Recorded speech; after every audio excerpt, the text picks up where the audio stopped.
ఒడిశాలో వేల కేజీల బంగారం నిక్షేపాలు ఉన్నట్లు జియోలాజికల్ సర్వే ఆఫ్ ఇండియా ప్రకటించడం సంచలనం కలిగిస్తోంది. రాష్ట్రంలోని పలు జిల్లాల్లో ఈ నిక్షేపాలు భారీగా ఉన్నట్లు తేలడంతో వీటిని వెలికి తీయడంపై అంచనాలు ప్రారంభమయ్యాయి.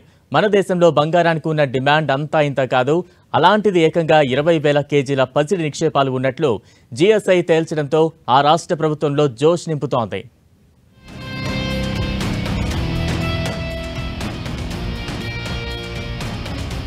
ఒడిశాలో గోల్డ్ మైన్స్ 1-2 కాదు, ఏకంగా 20,000 కేజీల బంగారం నిల్వలు.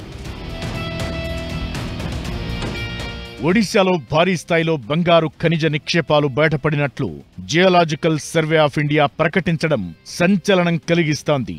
రాష్ట్రంలోని పలు జిల్లాల్లో సుమారు 10 నుంచి 20 మెట్రిక్ టన్నుల నిక్షేపాలను గుర్తించినట్లు తెలిపింది జీఎస్ఐ. సుందర్గఢ్, నవరంగ్పూర్, కియోంజర్, దేవగఢ్ జిల్లాల్లో ఇప్పటికే బంగారు నిక్షేపాల వెలికితీత పెద్ద ఎత్తున కొనసాగుతోంది. ఈ క్రమంలో mining corporation, geological survey of India సంయుక్తంగా ఈ పరిశోధనలు చేపట్టాయి.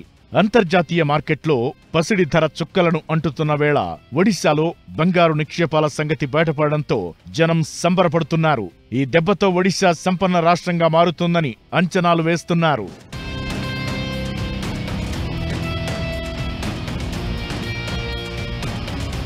ఒడిశాలో బంగారు నిల్వలు ఉన్న ప్రాంతాలను చూస్తే మయూర్భంజ్ జిల్లాలోని జాసిపూర్, సూర్యాగూడ, రువంసి, ఇదల్కుచా, మారేడిమి, సులేపట్, బడంపహాడ్ కాగా దేవగఢ్ జిల్లాలోని ఆదసా, రాంపల్లి, కియోంజర్ జిల్లాలో గోపూర్, గజీపూర్, మంకాడ్చువాన్, సలేకానా, దెమిరిముండా, మల్కాన్గిరి, సంబల్పూర్, బౌద్ధ్ జిల్లాలో సైతం పెద్ద ఎత్తున బంగారు నిల్వలు ఉన్నట్లు శాస్త్రవేత్తలు అంచనా వేశారు.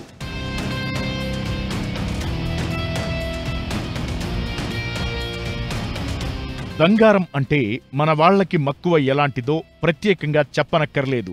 గత సంవత్సరం భారత్ 800 టన్నుల వరకు బంగారాన్ని దిగుమతి చేసుకుంది. ప్రతి సంవత్సరం దేశంలో ఉత్పత్తయ్యే బంగారం కేవలం 1.5 టన్నులు మాత్రమే. ఇప్పుడు ఒడిశాలో బయటపడిందని చెబుతున్న పసిడి నిక్షేపాలతో వెంటనే భారత్ బీభత్సంగా మారిపోదు. కానీ దేశంలోని ఇతర చోట్ల కూడా బంగారం నిక్షేపాల అన్వేషణకు దారులు పరుచుతుంది.